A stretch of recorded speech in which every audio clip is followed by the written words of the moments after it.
কি ভয়ঙ্কর! কিন্তু সে আপনাদের সন্তানদেরকে ধরে নিয়ে যাচ্ছে কেন? তার অভিসন্ধিটা কি? এই অভিশাপ বহু বর্ষ প্রাচীন ঠাকুর। আমার দাদা মশাইয়ের কাছ থেকে যতটুকু জেনেছিলাম সেই অনুযায়ী এই শরীপিকা পূর্বে এমনটি ছিল না শোনা যায়। কোনো এক তান্ত্রিক তার উদ্দেশ্য সাধন করার জন্যেই এই শরীপিকার জন্ম দিয়েছিল এক নারীর মৃতদেহের মধ্যে। এই গ্রামের 8 জন শিশুপুত্রকে অমাবস্যার রাতে বলি দিতে পারলে সেই তান্ত্রিক হবে অমর অজীব।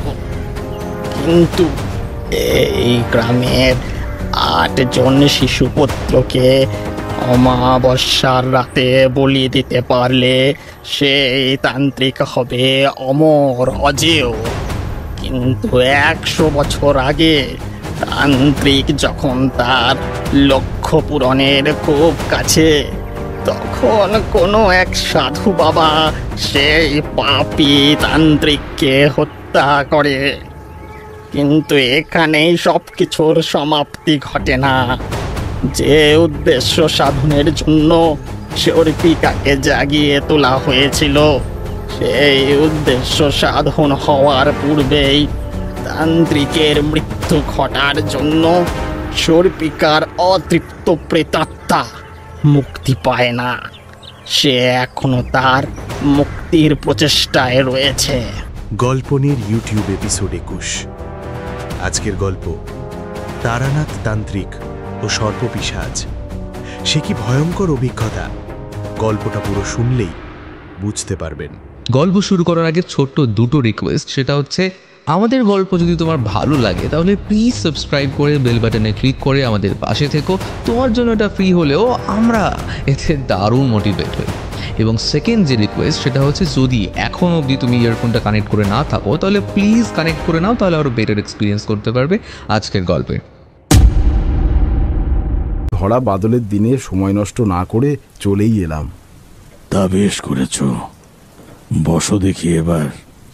আমরা দুজনে তক্তপোষের উপর উঠে বসলাম। কিশোরী তার বরাবরের অস্থিরতার ভঙ্গিতে বলে উঠল, ঠাকুর মশাই, আজকে বেশ একটা গা ছমছমে হাড় হিম করা গল্প বলুন তো শুনি। হ্যাঁ, গল্প? দেখো, আমি তোমাদের যে সমস্ত কথাগুলো বলি তা কিন্তু মোটেও গল্প কথা নয় কিশোরী। তোমাকে তো আমি বহুবার বলেছি যে আমি যা যা তোমাদেরকে বলি তা আমার সাথে আমার জীবনে ঘটা প্রতিটা সত্য ঘটনা। তা তোমরা মানতে চাও আর নাই চাও। আমি পরিস্থিতি বেগতিক দেখে তারানাথকে শান্ত করার উদ্দেশ্যে বললাম, আরে ঠাকুরমশাই, আপনিও না কিশোরীর কথায় কান দিচ্ছেন। জানেনই তো সবসময় আবোল তাবোল কথা বলে। আপনি ওর কথা ছাড়ুন আর নিজের একটা অভিজ্ঞতার কথা বলুন, আমাদের একটু শুনি। তারানাথ এবার খানিক নরম সুরে বলতে শুরু করলেন। সেইবার এক ভয়াল ও ভয়ঙ্করী রাক্ষসীর পাল্লায় পড়েছিলাম বলতে পারো। সে এক দুঃসাহসিক অভিজ্ঞতা আমার জীবনের। সে কি ভূত প্রেত ছেড়ে এবার রাক্ষসী? আমি কড়া দৃষ্টিতে কিশোরীর দিকে তাকাতেই সে রীতিমতো চুপসে গেল। কিশোরীর কথায় ঠাকুরমশাই এবার আর বিশেষ পাত্তা দিলেন না। উনি নিজের মতো বলতে থাকলেন, সে ছিল এক অভিশপ্ত সর্পিকা। কোনো এক সাধুর দ্বারা অভিশাপগ্রস্ত হয়ে ভয়ঙ্করী রাক্ষসীতে পরিণত হয়েছিল সে। সর্পিকা অর্থাৎ সাপ? মানে আপনি নাগিনীর পাল্লায় পড়েছিলেন? কেবলমাত্র নাগিনীর বললে ভুল বলা হবে বিভূতি। সে ছিল নাগ এবং কাঁকড়া বীচের সংমিশ্রণে সৃষ্ট এক অদ্ভুত জীব, সর্পিকা, যার দেহের নিম্নভাগ সর্পের ন্যায় এবং ঊর্ধ্ব অংশ মানবীর মতো, তবে হাতগুলো ছিল কাঁকড়ার মতো শক্ত দাঁড়াওয়ালা। বিষাক্ত এই অদ্ভুত দর্শন জীবটি হচ্ছে সর্পিকা। বাবা, বলেন কি ঠাকুর মশাই? এমন ধরনের কোনো জীব হয় নাকি? সে কোনো সাধারণ জীব নয় হে কিশোরী। সে ছিল ব্রহ্ম সাপগ্রস্ত অশরীরী প্রেত। সেইবার আমি হাঁটতে হাঁটতে পৌঁছে গিয়েছিলাম শতদলপুর নামক একটি গ্রাম। এই সময়টা, হ্যাঁ, তা শ্রাবণ মাস হবে, ব্রাহ্মী নদীর তীরে অবস্থিত। সেই গ্রামে পা দিতেই এক উগ্র কটু গন্ধ আমার নাকে আসতেই আমার সারা শরীর রি করতে শুরু করে। আমি অনুভব করতে পারছিলাম যে কোনো না কোনো অপ্রত্যাশিত অশুভ ঘটনা ঘটছে এই গ্রামে। হয়তো কোনো অশুভ শক্তি নিজের শক্তি বিস্তার করে আস্তানা গড়ে তুলেছে এই শতদলপুরের মাটিতে। গ্রামে প্রবেশ করা মাত্রই আমার কানে আসে দূরে কোনো স্থান থেকে শোরগোলের শব্দ। আমি সেই দিকেই শব্দের অনুসন্ধান করতে করতে হাঁটতে শুরু করলে দেখি যে দূরের একটি গাছতলায় বেশ কয়েকজন গ্রামবাসী মিলে কোনো বিষয় নিয়ে জটলা করছে, আর তাদের সামনেই এক ভদ্র মহিলা বসে ভীষণভাবে কান্নাকাটি করছে আর অনবরত বলে যাচ্ছেন, আরে নিয়ে গেল গো, আমার ছেলেটাকেও নিয়ে গেল ওই রাক্ষসী। এক এক করে এই গ্রামের সব বাচ্চাদের ওই ডাইনি রাক্ষসী নিজের শিকার বানাবে।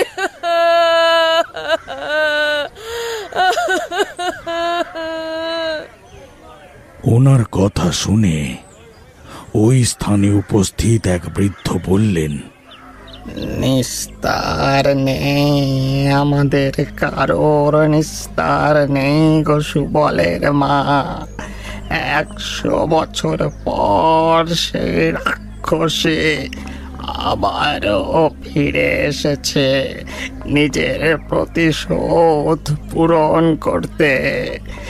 নিজের অশুভ শক্তির মায়াজাল বিস্তার করে এক এক করে গ্রামের সবাইকে শেষ করবে ও। ওনাদের কথাবার্তা শুনে আমি মনে মনে নিশ্চিত হয়ে গেলাম যে এই গ্রামে ঢোকার সময় আমি যে কটু গন্ধটা পেয়েছিলাম, যে অশুভ ইঙ্গিত আমি পাচ্ছিলাম প্রতি মুহূর্তে, তা মোটেই আমার নিছক অনুমান নয়। সত্যি এই গ্রামে এমন কিছু ঘটে চলেছে যার ফলে বিপদের কালো ছায়া গ্রাস করবে সমগ্র গ্রামকে ধীরে ধীরে। আমি 7-5 কিছু আর না ভেবে এগিয়ে যাই ওনাদের কাছে। আমাকে দেখে ওখানে উপস্থিত সকলেই একটু অবাক হন, আর এটা খুবই স্বাভাবিক। একেই এই বিপদের মুহূর্ত, তার উপর অজানা অচেনা মানুষ, সে যদি হুট করে গ্রামে ঢুকে আসে তাহলে সকলেই অবাক হবে, এটাই তো স্বাভাবিক। ওখানে উপস্থিত সেই বৃদ্ধ ভদ্রলোক আমাকে বললেন, আপনাকে তো ঠিক চিনলাম না, কে আপনি? নমস্কার, আমাকে আপনারা ঠিক চিনবেন না। আসলে আমি একজন মাতৃ সাধক, নানান স্থানে ভবঘুরের মতো ঘুরে বেড়াই। আমার নাম তারানাথ চক্রবর্তী। লোকে আমায় তারানাথ তান্ত্রিক নামেও চেনে। তা আজও ঠিক সেইভাবে ঘুরতে ঘুরতেই চলে এসেছি আপনাদের এই গ্রামে। আর প্রবেশের পরে ওই মায়ের ক্রন্দনের শব্দ পেয়ে আমি এই স্থানে এলাম। আচ্ছা, কোনো কি দুর্ঘটনা ঘটেছে? আমাদের কি পরম সৌভাগ্য, স্বয়ং তারানাথ তান্ত্রিক কিনা আমাদের গায়ে এসেছে, তাও এমন বিপদের দিনে। মা পদ্মাবতী স্বয়ং আপনাকে এই গায়ে পাঠিয়েছে ঠাকুর। আমাদের সবাইকে আপনি রক্ষা করুন। বৃদ্ধের কথা শুনে উপস্থিত সকলে আমার কাছে হাঁটু গেড়ে প্রার্থনার মতো সাহায্য ভিক্ষে করতে থাকে। সেই মহিলা অর্থাৎ সুবলের মা কাঁদতে কাঁদতে এসে আমার পা জড়িয়ে ধরতে গেলে আমি ওনাকে বাধা দিই। একই মা, এমনটি করবেন না মা, দয়া করে আমার সঙ্গে এরম করবেন না। আমাকে শান্ত হয়ে বলুন কি সমস্যা হয়েছে আপনাদের। বাবা, বাবা, আপনাকে আর কি বলবো আমি। আপনি শুধু আমার ছেলেকে ফিরিয়ে দিন বাবা, দয়া করুন। পারলে একমাত্র আপনি পারবেন আমার এই শূন্য কোলকে আবার আলোয় ভরিয়ে দিতে। দয়া করুন। কি হয়েছে আপনার ছেলের? আমার ছেলেকে ওই রাক্ষসী সর্পিকা ধরে নিয়ে গেছে বাবা। শুধু আমার ছেলেকেই না, এই গায়ের আরো 6 জন শিশুকেও ধরে নিয়ে গেছে নিজের ডেরায়। রাক্ষসী? কি বলছেন কি? আরে এই সময় রাক্ষসী আসবে কোথা থেকে? বাবা, বাবা, আমি নিমাই ভট্টাচার্য, এই গাঁয়ের পুরোহিত। আমি বলছি, সুবলের মা একেবারে সঠিক কথা বলছে আপনাকে। আমাদের গ্রাম এক প্রাচীন রাক্ষসীর অভিশাপ বহন করে চলেছে বছরের পর বছর ধরে। আর সেই অভিশাপকে পুনরায় জাগরিত করতে ফিরে এসেছে ওই সর্পিকা। সর্পিকা মানে কে সে? সর্পিকা হলো এক অভিশাপগ্রস্ত তৃপ্ত প্রেতাত্মা, যার অর্ধেক শরীর সর্পের ন্যায় এবং বাকি অর্ধেক মানবীর। ও হাত দুটি কাঁকড়ার দাঁড়ার মতো। কি ভয়ঙ্কর! কিন্তু সে আপনাদের সন্তানদেরকে ধরে নিয়ে যাচ্ছে কেন? তার অভিসন্ধিটা কি? এই অভিশাপ বহু বর্ষ প্রাচীন ঠাকুর। আমার দাদা মশাইয়ের কাছ থেকে যতটুকু জেনেছিলাম সেই অনুযায়ী এই সর্পিকা পূর্বে এমনটি ছিল না শোনা যায়। কোনো এক তান্ত্রিক তার উদ্দেশ্য সাধন করার জন্যেই এই সর্পিকার জন্ম দিয়েছিল এক নারীর মৃতদেহের মধ্যে। এই গ্রামের 8 জন শিশুপুত্রকে অমাবস্যার রাতে বলি দিতে পারলে সেই তান্ত্রিক হবে অমর অজেয়। কিন্তু এই গ্রামের 8 জন শিশুপুত্রকে অমাবস্যার রাতে বলি দিতে পারলে সেই তান্ত্রিক হবে অমর অজেয়। কিন্তু 100 বছর আগে তান্ত্রিক যখন তার লক্ষ্য পূরণের খুব কাছে, তখন কোনো এক সাধু বাবা সেই পাপী তান্ত্রিককে হত্যা করে। কিন্তু এখানেই সব কিছুর সমাপ্তি ঘটে না। যে উদ্দেশ্য সাধনের জন্য সর্পিকাকে জাগিয়ে তোলা হয়েছিল, সেই উদ্দেশ্য সাধন হওয়ার পূর্বেই তান্ত্রিকের মৃত্যু ঘটার জন্য সর্পিকার অতৃপ্ত প্রেতাত্মা মুক্তি পায় না। সে এখনো তার মুক্তির প্রচেষ্টায় রয়েছে। তান্ত্রিকের অসমাপ্ত কাজ পূরণের মধ্যেই ওর মুক্তি ঘটবে। আর সেই সময় সাধু বাবা ভয়ঙ্কর সর্পিকাকে অভিশাপ দিয়ে ওর প্রেতকে আবদ্ধ করে রেখেছিলেন, কিন্তু 100 বছর পর সেই অভিশাপ থেকে মুক্তি ঘটতেই আবার সর্পিকা তার মরণ খেলা শুরু করেছে গুরুদেব। বুঝলাম, কিন্তু আমার প্রশ্ন হচ্ছে যে ওই সর্পিকার মুক্তি ঘটলো কিভাবে, আর ওকে সংহারই বা করবো কি উপায়ে আমি? ওর সম্পর্কে আরো বিশেষ কিছু তথ্য জানতে না পারলে যে ওকে শেষ করা অসম্ভব। গুরুদেব, আমি যা জানতাম, যতটুকু জানতাম সবটাই আপনাকে জানিয়েছি। বাকিটা আপনি কোনো উপায় বার করুন। আমাদের সবার বিশ্বাস, পারলে একমাত্র আপনি পারবেন ওই রাক্ষসীকে শেষ করতে। আচ্ছা, আমাকে একটা কথা বলুন তো, আপনারা কি করে বুঝলেন যে এতগুলো বছর পর সেই সর্পিকাই আবার ফিরে এসেছে এবং আপনাদের সন্তানদেরকে ওই তুলে নিয়ে যাচ্ছে? আসলে ঠাকুর, আমাদের গায়ে এই মাস দেড়েক আগে এই সব শুরু হয় কৃতিকা অমাবস্যার দিনে। আমাদের হারানো গোয়ালার ছেলে রাজু একদিন সন্ধ্যায় আচমকাই বেপাত্তা হয়ে যায়। সবাই খোঁজ করতে থাকলে দেখা যায় যে ওদের গোয়ালের ঠিক পেছন দিকে মাটির উপরে বিশাল এক সাপের শরীরের ছাপ পড়েছে। আর সেইখান থেকেই আমাদের সন্দেহের সূত্রপাত ঘটে। রাজুর রক্তমাখা জামার কিছু অংশ ওই স্থান থেকে পায় গ্রামের সকলে। ঠাকুর বিনোদিনী ঠিকই বলছে।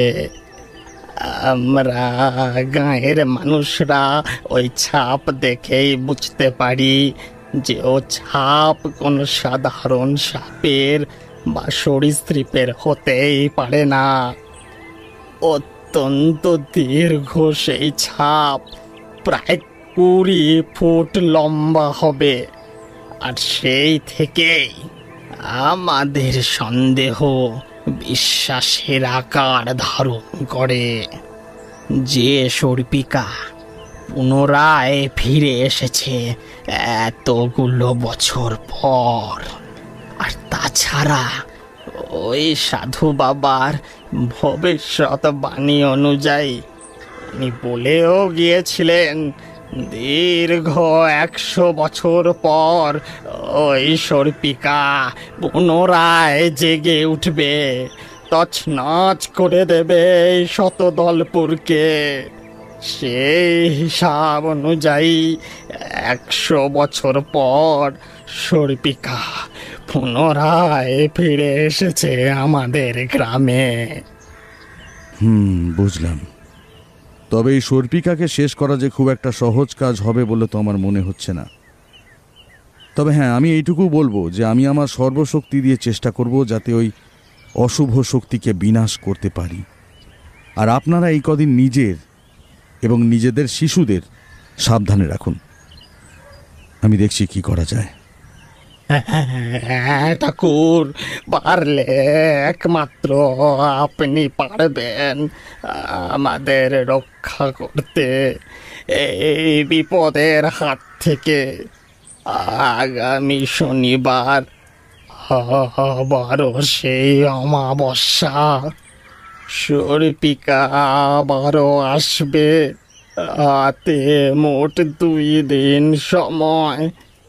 আপনি এর মধ্যে কিছু করুন গুরুদেব, বাঁচান আমাদের সন্তানদের। হ্যাঁ, কিন্তু আমাকে যে তার জন্য এই গ্রামে কিছুদিন থাকতে হবে, আর আমি তো এই গাঁয়ের কিছুই সেভাবে চিনি না।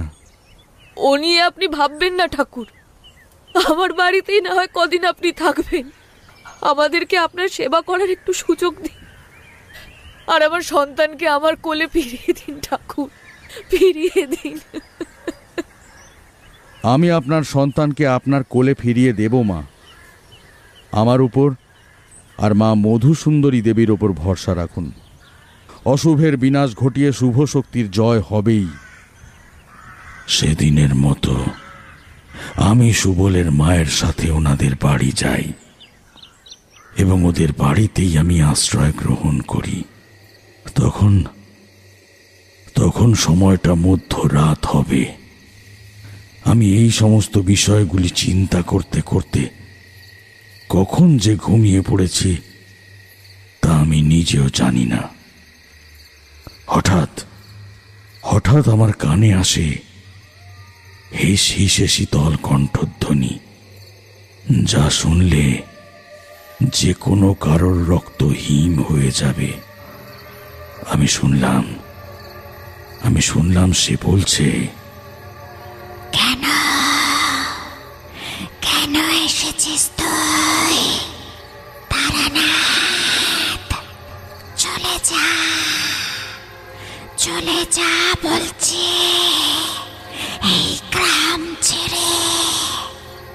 এদের কাউকে তুই আমার হাত থেকে রক্ষা করতে পারবি না। আমি এক এক করে এদের সবাইকে শেষ করব।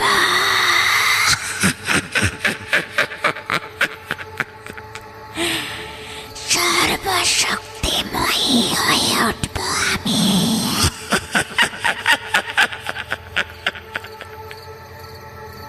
কথাটা বলে বিকট ভাবে হাসতে শুরু করে সেই নারী। আমি আর নিজের চোখ বন্ধ করে শুয়ে থাকতে পারি না। ধড়মড় করে বেরিয়ে আসি আমার ঘর থেকে। বাইরে বেরিয়ে দেখি তুমুল বেগে বাতাস বইছে, যেন প্রকৃতি মেতে উঠেছে ধ্বংসলীলায়। আকাশ গাঢ় লাল বর্ণ ধারণ করেছে, সাথে বজ্রপাত হয়ে চলেছে অনবরত। আর তার মাঝেই ফুটে উঠেছে এক ভয়াল দর্শন সর্পের প্রতিচ্ছবি। মেঘের আড়ালে তার বাস। সারা শরীরের রোমকূপ খাড়া হয়ে উঠেছিল সেই দৃশ্য দেখে আমার। তাও মনের মধ্যে সাহস সঞ্চার করে আমি বলি, কে তুই? কি চাস এই গ্রামবাসীদের কাছ থেকে? সেই ভয়াল দর্শন সর্প এবার ধীরে ধীরে নিজের রূপ বদলাতে শুরু করে। সর্পের মুখের জায়গায় ফুটে ওঠে এক অপরূপা নারীর মুখ। তবে তার চোখ দিয়ে যেন বেরিয়ে আসছে এক রাস প্রতিহিংসা আর লালসার গরল। আগুনের ভাঁটার মতো রক্তবর্ণ ধারণ করেছে তার অক্ষিকোটর।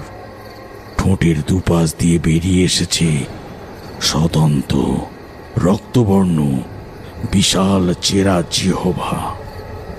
সেটা দিয়ে বারবার বাতাস থেকে কি যেন গ্রহণ করে চলেছে।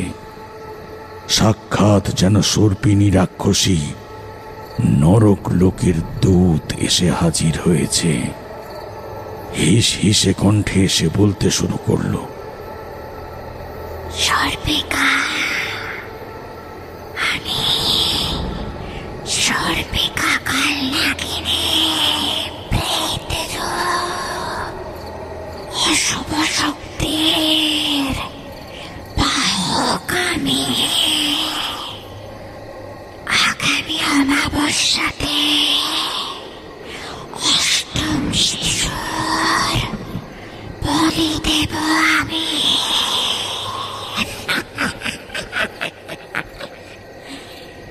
নরক পিশাচের কাছে।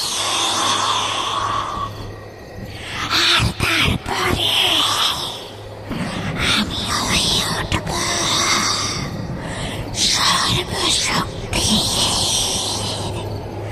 অধিকারিণী।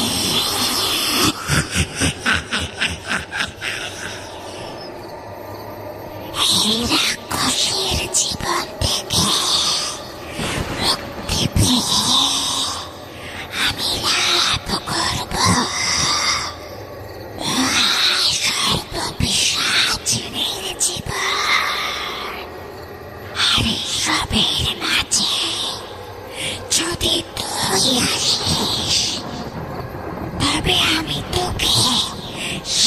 করে ফেলবো তারানাথ।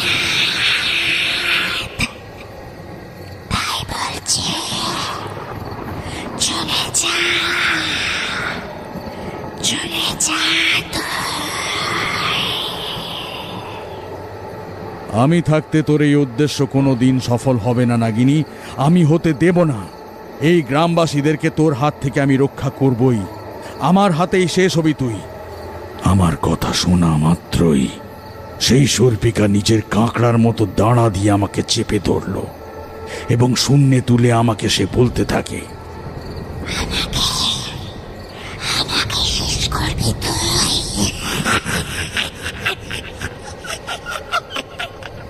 তোর মতন সামান্য এক মানব কিনা শেষ করবে আমাকে? ক্ষমতা থাকলে করে দেখা। এরপর সে সজোরে আমার শরীরটাকে ছুঁড়ে আছাড় মারে মাটিতে। যন্ত্রণায় কাতর হয়ে পড়ি আমি। দেখি দেখি ধীরে ধীরে মেঘের আড়ালে হারিয়ে যায় শর্পিকা। হঠাৎ করে আমার ঘুমটা ভেঙে যায়। আমি দেখি খাটের তলায় কোনোভাবে পড়ে গেছি আমি, কিন্তু শরীরে সেই দুঃসহ যন্ত্রণায় বুঝতে পারি যে আমি যা দেখেছি তা কেবল আমার স্বপ্ন নয়, তা হয়তো আমার বাস্তব। কাল রাতে সত্যি হয়তো শর্পিকা এসেছিল আমাকে সাবধান করতে, আর ওর কথা না শোনার জন্যেই আমাকে আঘাত করেছে সে। ইতিমধ্যেই ভোরের আলো ফুটে গেছে। আমি সময় নষ্ট না করে হাত মুখ ধুয়ে নিলাম। আমি আমার ঘরে বসে রয়েছি। দেখলাম সুবলের মা একজন পুরুষ মানুষকে নিয়ে এলেন আমার কাছে। সম্ভবত উনি সুবলের বাবা। ঠাকুর, উনি কাল সকালে গঞ্জে গিয়েছিলেন, আর তার মধ্যেই এত সবকিছু হয়ে গেল। আজ উনি ফিরতেই আপনার কাছে নিয়ে এলাম। নমস্কার ঠাকুর, আমি সুবলের বাবা নিতাই। আমার ছেলেটাকে ওই রাক্ষসী নিজের সাথে নিয়ে গেছে ঠাকুর। আপনি রক্ষা করুন আমার ছেলেকে ওর কবল থেকে। আমার ছেলেকে আমার কাছে ফিরিয়ে দিন ঠাকুর।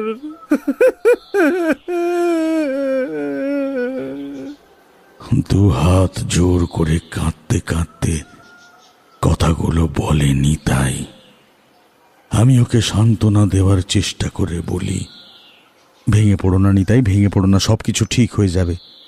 অশুভ শক্তি যতই চেষ্টা করুক কোনোদিনও শুভ শক্তির উপর জয়লাভ করতে সে পারে না। ছোট ছোট নিষ্পাপ শিশুদের কোনো ক্ষতি ওই রাক্ষসী করতে পারবে না। দেবী মায়ের ওপর আস্থা রাখো তোমরা, উনি সকলকে রক্ষা করবেন। তাই যেন হয় ঠাকুর, তাই যেন হয়। সেদিন দুপুরে আমি গ্রাম পরিদর্শনে বের হই। শুনি যে নিমাই ভট্টাচার্যের নাতি নিরুদ্দেশ সুবলের মতোই ঠিক একইভাবে সুমুকেও তুলে নিয়ে গেছে ওই শর্পিকা। খবরটি পাওয়া মাত্রই আমি ছুটে যাই নিমাই ভট্টাচার্যের বাড়িতে। গিয়ে দেখি যে উঠানে বসে ডুকরে ডুকরে কেঁদে চলেছে সুমুর মা, নিমাই বাবুর স্ত্রী ও ছেলে। আমাকে দেখা মাত্রই নিমাই বাবু ছুটে আসেন, আমার হাত দুখানি জড়িয়ে ধরে বলেন, শেষ হয়ে গেল তারানাথ। শর্পিকা ওর অন্তিম শিকার হিসাবে অষ্টম শিশু আমার নাতিটাকেও ধরে নিয়ে গেল কাল রাতে। কিভাবে হলো এইসব ঠাকুরমশাই? আমি তো বারংবার আপনাদেরকে বলে দিয়েছিলাম যে শিশুদের চোখে চোখে রাখতে হবে, তারপরেও কাল রাতে আমার নাতি উঠোনে খেলা করছিল, আর তার মাঝে হঠাৎ কোথা থেকে বালির ঘূর্ণিঝড় এসে হাজির হয় উঠোনে, লন্ডভন্ড করে দেয় সবকিছু। তার মধ্যে কারো রট্ট হাসির শব্দ।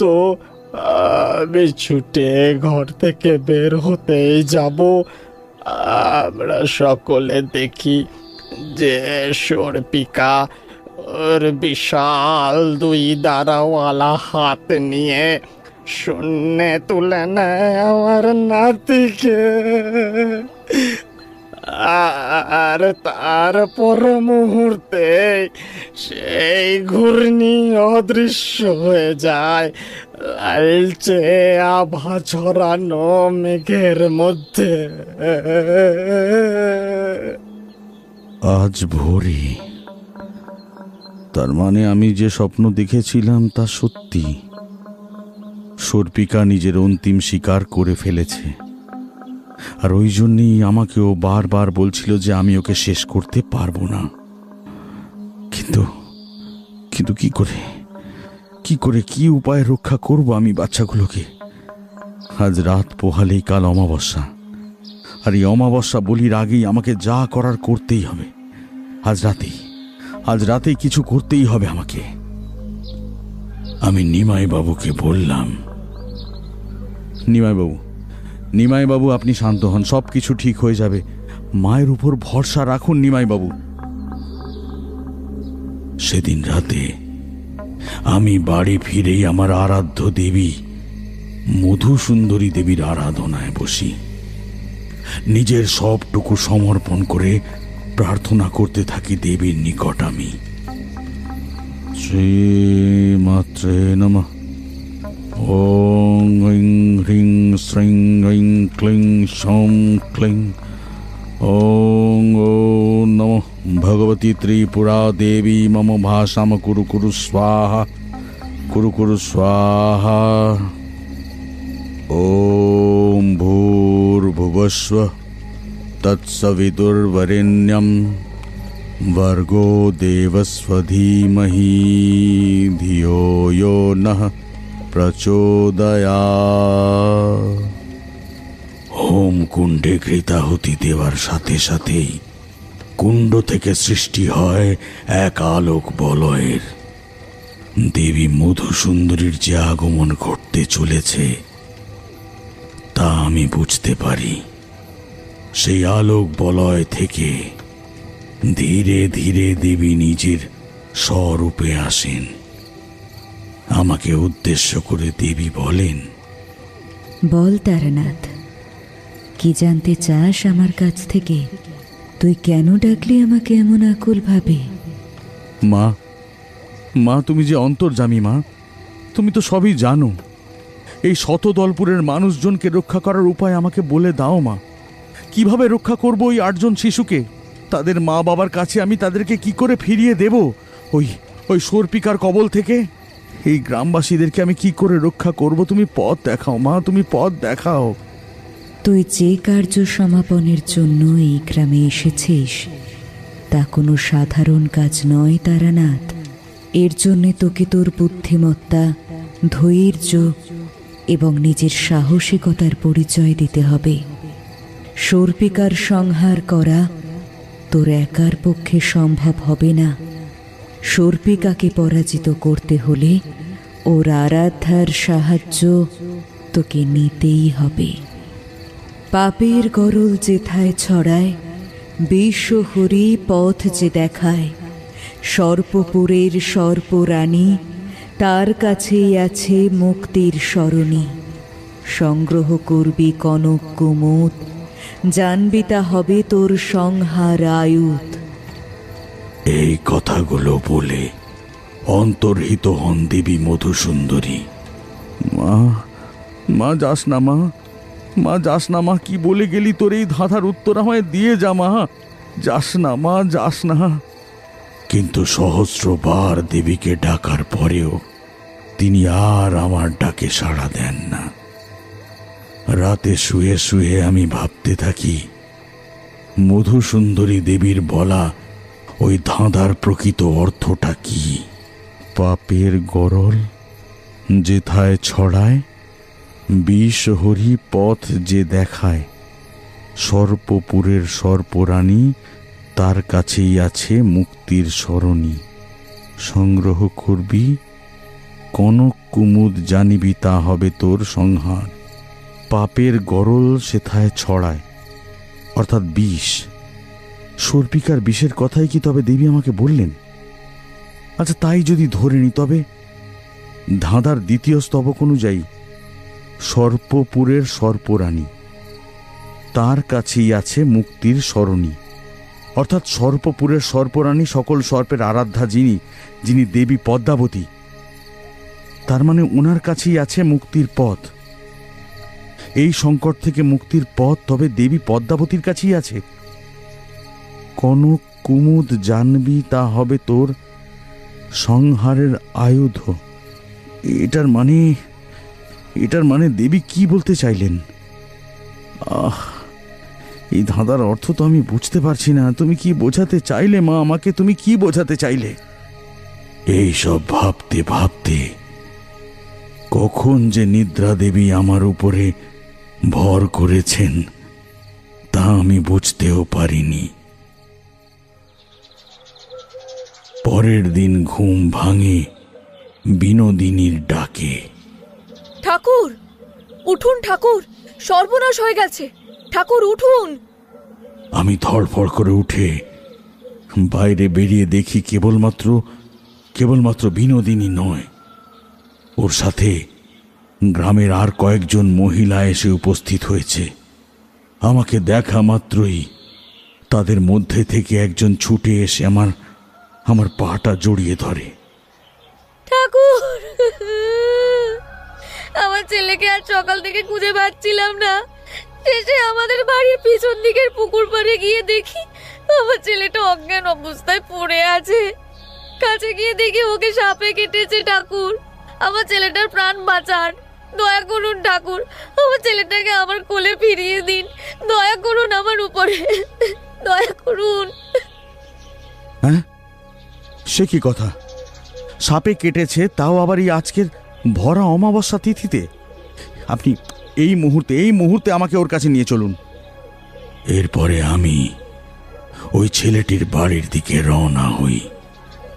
গিয়ে দেখি যে গ্রামের প্রচুর মানুষ ছেলেটিকে ঘিরে দাঁড়িয়ে রয়েছে। কাছে গিয়ে আমি পায়ের কাছের ক্ষতস্থানটি পরীক্ষা করেই বুঝতে পারি যে এগুলো সাধারণ সাপের কাজ নয়। ভয়ঙ্করী কাল নাগিনী ছোবল দিয়েছে এই ছেলেটিকে। আমি সঙ্গে সঙ্গে একটা শক্ত কাপড় দিয়ে ক্ষতস্থানটিকে বেঁধে দিই। ছেলেটির প্রাণ তখনও ধুকপুক করছে। সেখানে উপস্থিত এক বৃদ্ধা মহিলা সকলকে উদ্দেশ্য করে বললেন, এই ছেলেকে যদি তোরা প্রাণে বাঁচাতে চাস তবে এক্ষুনি এই মুহূর্তেই ওকে বড় পদ্মা নদীর তীরে অবস্থিত পোড়ো বিষহরির থানে নিয়ে যা। না হলে এই ছেলেকে তোরা কোনো মতেই বাঁচাতে পারবি না। আমি বৃদ্ধার কথায় চমকে পিছনে ফিরে তাকাই। দেখি সেই বৃদ্ধা যেন অপলক দৃষ্টিতে আমার দিকেই চেয়ে রয়েছেন, আর তার ঠোঁটের কোণায় লেগে রয়েছে এক রহস্যময় হাসি। আমি ওনাকে উদ্দেশ্য করে বলি, কোথায় সেই বিষহরির মন্দির? আমাকে বলুন, আমি এই শিশুটিকে নিয়ে যাব সেখানে। আমার কথা শুনে নিতাই আমায় বলে,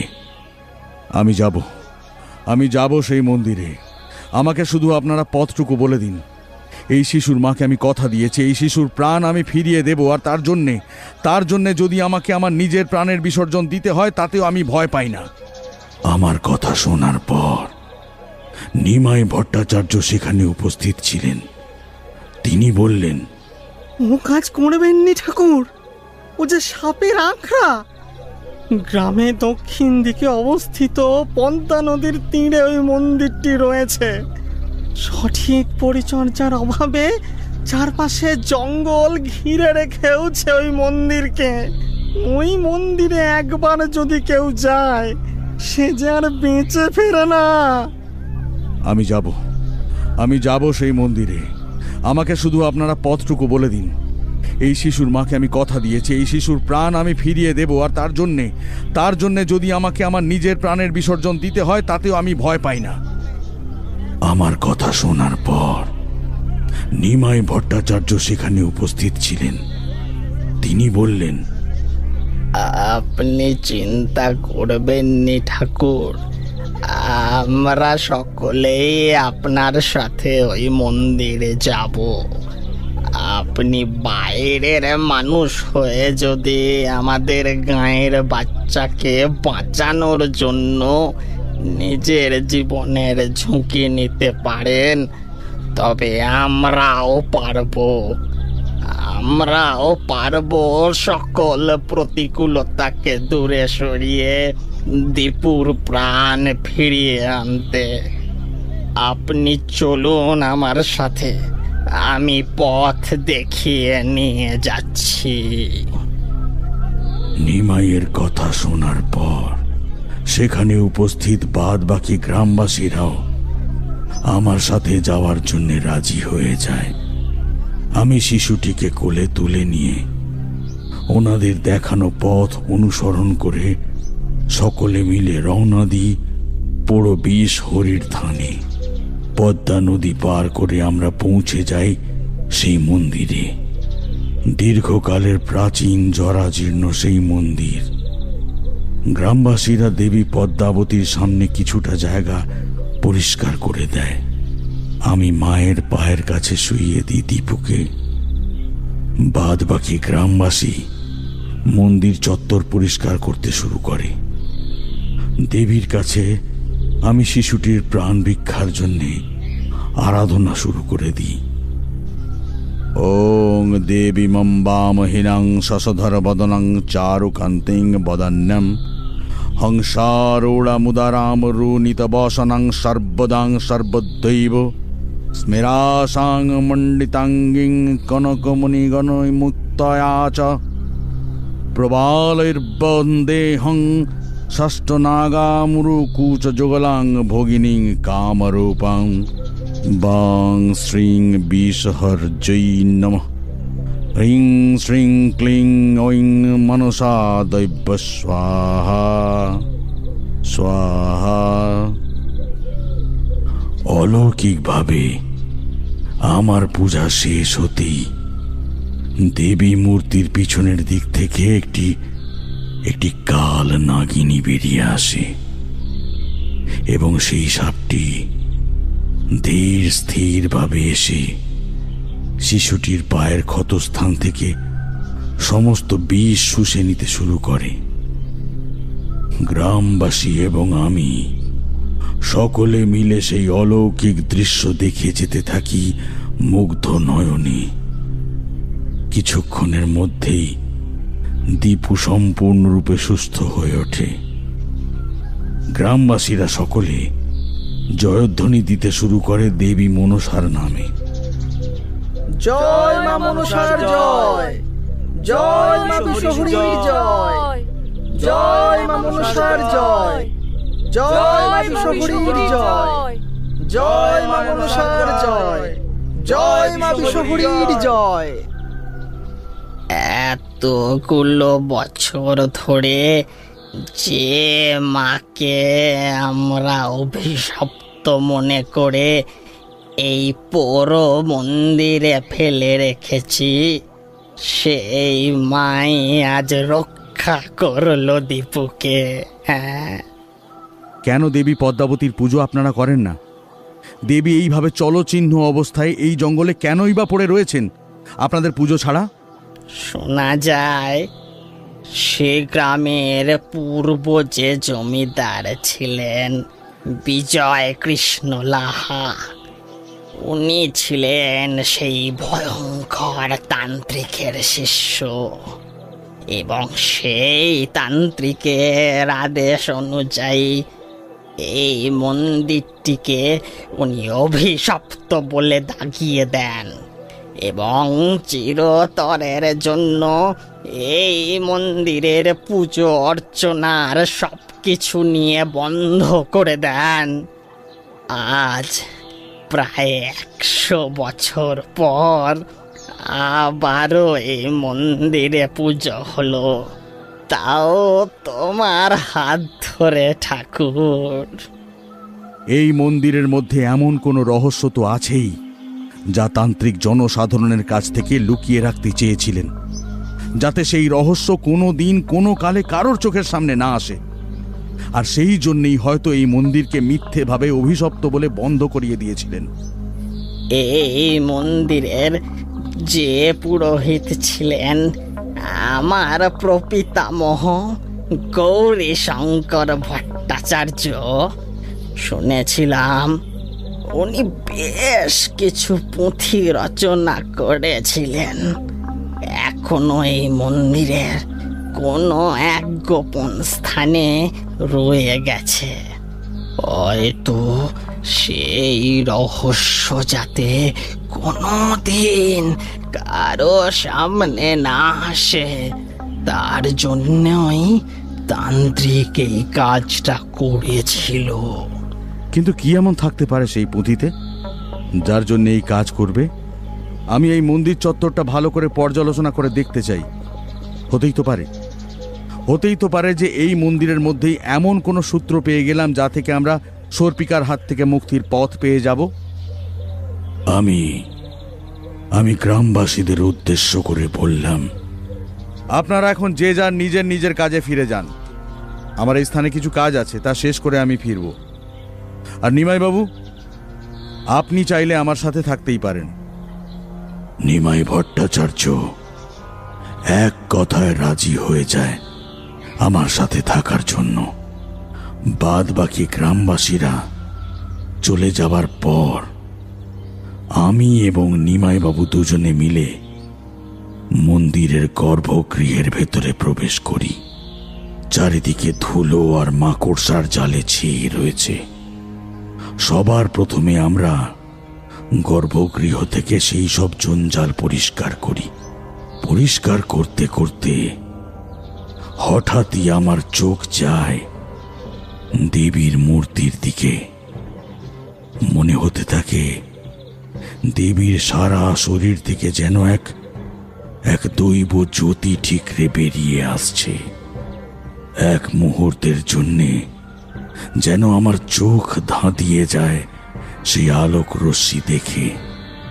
হঠাৎ আমার মনে পড়ে আগের দিন রাতে মধুসুন্দরী দেবীর বলা সেই ধাঁধার কথা। পাপের গরল যেথায় ছড়ায়, বিষ হরি পথ যে দেখায়, সর্পপুরের সর্পরানী তার কাছেই আছে মুক্তির সরণি। সংগ্রহ করবি কনক কুমুদ, জানিবি তা হবে তোর সংহার আয়ুধ। দেবী মধুসুন্দরী কি তবে এই মন্দিরের কথাই আমাকে বলতে চাইছিলেন? সর্পরানী, হ্যাঁ, অর্থাৎ মা মনসা, ইনার কাছেই আছে রাক্ষসী সর্পিকার হাত থেকে মুক্তির উপায়। হয়তো গৌরীশঙ্কর ভট্টাচার্যের পুঁথির মধ্যেই আমি পাবো সর্পিকাকে সংহার করার পথ। দেবী পদ্মাবতীর মূর্তি থেকে যে আলোক রশ্মি বিচ্ছুরিত করছিল সেই দিকে লক্ষ্য করে আমি মায়ের মূর্তির সামনে এসে দাঁড়াই। লক্ষ্য করি যে এই রশ্মি দেবী মূর্তির পিছন দিক থেকে বিচ্ছুরিত হচ্ছে। তার মানে হয়তো দেবী মূর্তির পিছনে কোনো না কোনো বস্তু রয়েছে যার মধ্যে থেকে এই আলোক রশ্মি বিচ্ছুরিত হচ্ছে। দেবী মূর্তির পিছন দিকে যেতেই আমি দেখতে পাই যে সেখানে বিশাল এক লৌহ সিন্দুক বসানো রয়েছে। আমি নিমাই বাবুকে ডাকি। উনি এসে আমাকে বলেন যে এই তো আমাদের বংশের সেই প্রাচীন স্বর্ণ সিন্দুক ছাড় কথা বহু বছর আগে আমার দাদুর কাছে শুনেছিলাম। উনি আমাকে বললেন যে এই সিন্দুক খোলার প্রচেষ্টা করতে, কারণ ওনার মনে হচ্ছিল যে এই সিন্দুক খুললেই আমরা হয়তো ওই রাক্ষসের হাত থেকে মুক্তির পথ পাব। এই বিশাল তালা খোলা আমার একার পক্ষে যে অসম্ভব। আপনি এক কাজ করুন, আপনি মন্দিরের বাইরে থেকে কোনো ভারী পাথর কিংবা ইট যদি পান তবে তা আমাকে এনে দিন। তালাকে আঘাত না করলে এ তালা কোনোভাবেই খোলা যাবে না। আমার কথা অনুযায়ী নিমাই বাবু মন্দিরের বাইরে থেকে বেশ কিছুক্ষণের মধ্যেই এক বিশাল পাথরের টুকরো এনে আমার হাতে দেন।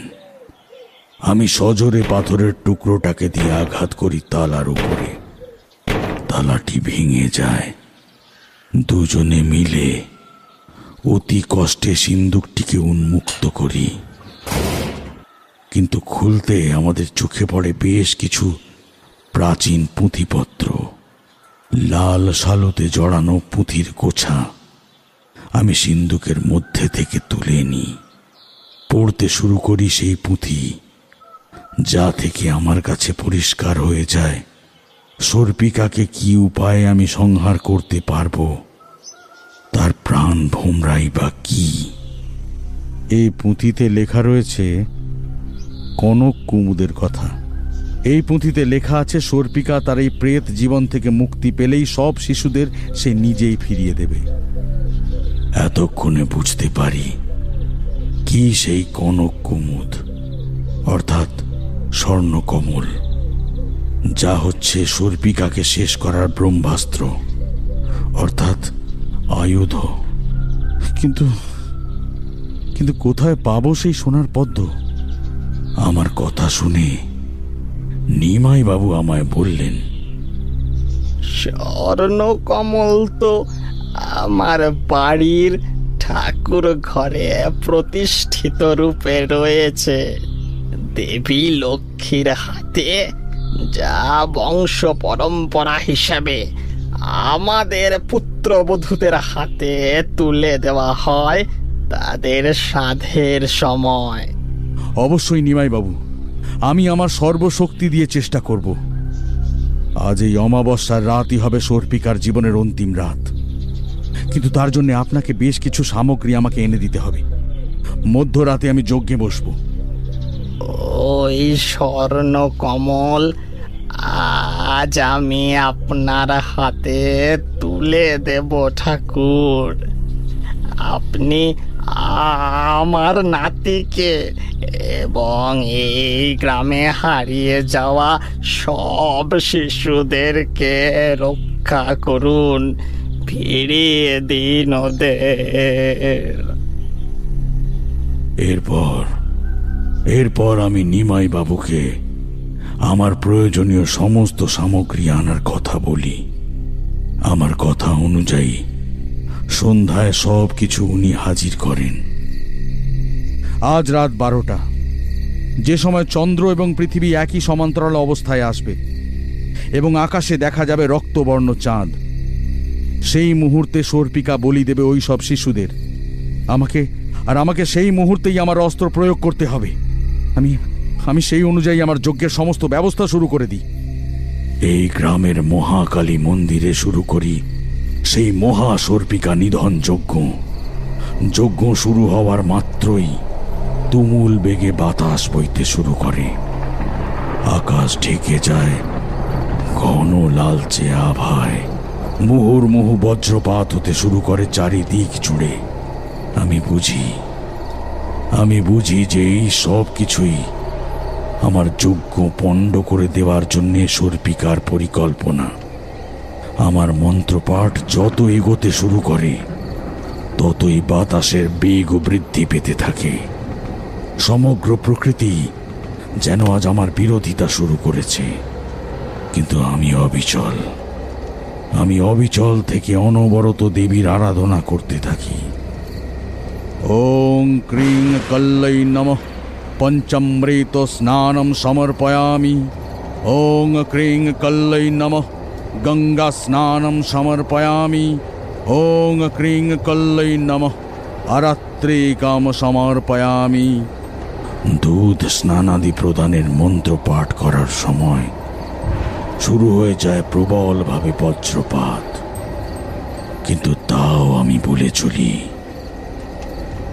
ওং ক্রিং কল্লৈ নমঃ। পয়স্নানাম সমর্পয়ামি। ওং ক্রিং কল্লৈ নমঃ। দধি স্নানাম সমর্পয়ামি। পঞ্চামৃত সহ স্নানের দ্রব্যাদি প্রদানের সময় ওং ক্রিং কল্লৈ নমঃ। পঞ্চমৃত স্নানম সমর্পয়ামি। গঙ্গা জল স্নানের প্রদানের সময় শুরু হয় তুমুল বেগে বৃষ্টিপাত। ওং ক্রিং ক্রিং হ্রং হ্রং হিং হিং দক্ষিণে কালিকে ক্রিং ক্রিং ক্রিং হ্রং হ্রং হ্রিং হ্রিং হ্রিং স্বাহা। ওং কালী কালী মহাকালী কালিকে পাপহারিণী ধর্মাক্ষ মোক্ষদে দেবী নারায়ণী নমস্তুতে। অবশেষে এই যজ্ঞের অন্তিম আহুতির সময় বিকটভাবে আর্তনাদ শুনে রীতিমতো চমকে উঠি আমি।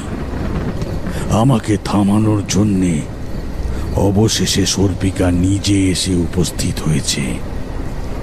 লাল মেঘের ভিতর থেকে সর্পিকা তার ভয়ালো বিধ্বংসী রূপ নিয়ে আমার সামনে উপস্থিত হয়। কুণ্ডে আহুতি দেবার পূর্বে সে চিৎকার করে বলতে থাকে, এই মুহূর্তে সবকিছু বন্ধ কর তারানাথ। তোকে শেষ করে দেব না তো আজকেই আমি। আমার এতদিনের পরিশ্রম সবকিছু তুই নষ্ট করে দিতে পারিস না। কখনোই এটা হতে দেব না আমি। বন্ধ কর এসব। সর্পিকার শক্ত নৃশংস দাঁড়া চেপে বসে আমার হাতের উপর। সেই আঘাতে গভীর ক্ষতের সৃষ্টি হয় আমার হাতে। যন্ত্রণায় চিৎকার করে উঠি আমি, তোর এই নৃশংস খেলা আমি আজ শেষ করবই। রাক্ষসী তুই কিছুতেই আমাকে আটকাতে পারবি না আজ, কিছুতেই না। কথাটা বলে আমার কোমরে গুঁজে রাখা স্বর্ণ কমল বার করে সর্পিকার কপালে চেপে ধরি। স্বর্ণ কমল কপালে ঠেকানো মাত্রই তীব্র আর্তনাদ করে আমাকে ছুঁড়ে ফেলে দেয় সে, এবং তার সমগ্র শরীর দাউ দাউ করে আগুনে জ্বলতে শুরু করে। আমি এই মুহূর্তটার অপেক্ষাতেই ছিলাম। যেই মুহূর্তে স্বর্ণ কমল ওর ললাট স্পর্শ করবে, সেই মুহূর্তে ওই পবিত্র স্বর্ণ কমলের ছোঁয়ায় সমস্ত অশুভ শক্তির বিনাশ ঘটবে। আর সেই মতোই কাজ হলো।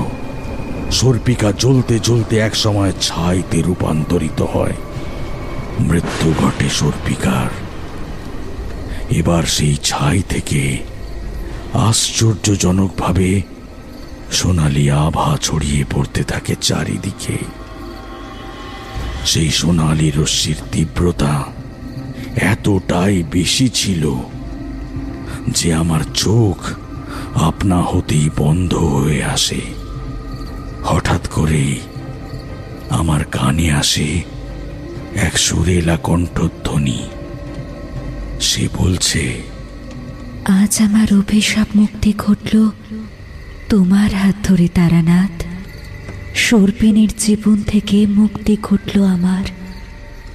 আমি ধীরে ধীরে চোখ খুলে দেখি আমার সামনে এক অপূর্ব সুন্দরী নারী দাঁড়িয়ে রয়েছে। আমি তাকে জিজ্ঞাসা করি, কে আপনি? এই স্থানে কিভাবে এলেন? সে বলে, আমি শঙ্খিনী, তান্ত্রিক রুদ্র ভৈরবের কন্যা। এতকাল আমি সর্পিনী রূপ ধারণ করেছিলাম। রুদ্র ভৈরব? কে রুদ্র ভৈরব? কি তার পরিচয়? আর আপনি বা কেন এতকাল এই ভয়াল রূপ ধারণ করেছিলেন? এই ঘটনার পিছনে লুকিয়ে আছে এক দীর্ঘ ইতিহাস। আজ থেকে প্রায় 100 বছর আগে এই গ্রামে আমার পিতা রুদ্রভৈরব আসেন আমাকে সঙ্গে নিয়ে। আমার পিতা ছিলেন অশুভ শক্তির উপাসক। এই গ্রামে থাকতে থাকতে একসময় জমিদার পুত্র দেবজয়ের সঙ্গে আমার ভালোবাসার সম্পর্ক তৈরি হয় ধীরে ধীরে।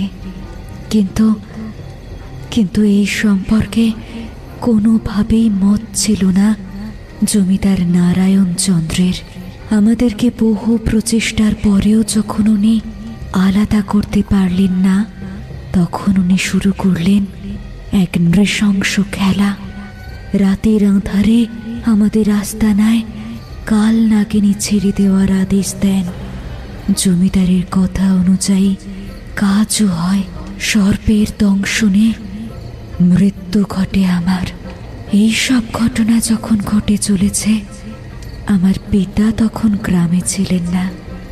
পরদিন উনি গ্রামে ফিরে আমার এই অবস্থা দেখে ধ্যান যোগে সবটা জানতে পারেন। জমিদারের উপর প্রতিশোধ নেওয়ার জন্য এবং তন্ত্রমতে সিদ্ধি লাভ করার উদ্দেশ্যে আমার মৃতদেহের মধ্যে সর্পের ও কাঁকড়ার প্রাণ সঞ্চয় করেন। জন্ম হয় সর্পিকার। জমিদারকে বশ করে পদ্মাবতীর মন্দিরের পূজা বন্ধ করে দেন উনি। এই ঘটনার পর কার্তিক অমাবস্যা তিথিতে মা কালীর পরম সাধক এসে উপস্থিত হন এই গ্রামে এবং আমার পিতার দূর অভিসন্ধির কথা উনি জানতে পারেন। সেটা জানতে পেরে উনি সংহার করেন আমার পিতার। কিন্তু যে কাজের জন্য আমাকে নবরূপে জন্ম দেওয়া হয়েছিল, সেই কাজ অসম্পূর্ণ থাকার জন্য আমার আত্মার মুক্তি ঘটে না। সেই সাধক আমাকে জানিয়ে চান যে 100 বছর পর কোনো এক সিদ্ধ পুরুষের হাত ধরেই আমার মুক্তি ঘটবে। আর আজ তাই হলো। এত যুগ পর আমার মুক্তি ঘটল। তোমার কাছে চিরকৃতজ্ঞ থাকবো আমি তারানাথ। মঙ্গল হোক, তোমার মঙ্গল হোক। কথাটা শেষ করে নীলচে আলোক রশ্মির আকার ধারণ করে অদৃশ্য হয়ে যায় শঙ্খিনী চিরতরে।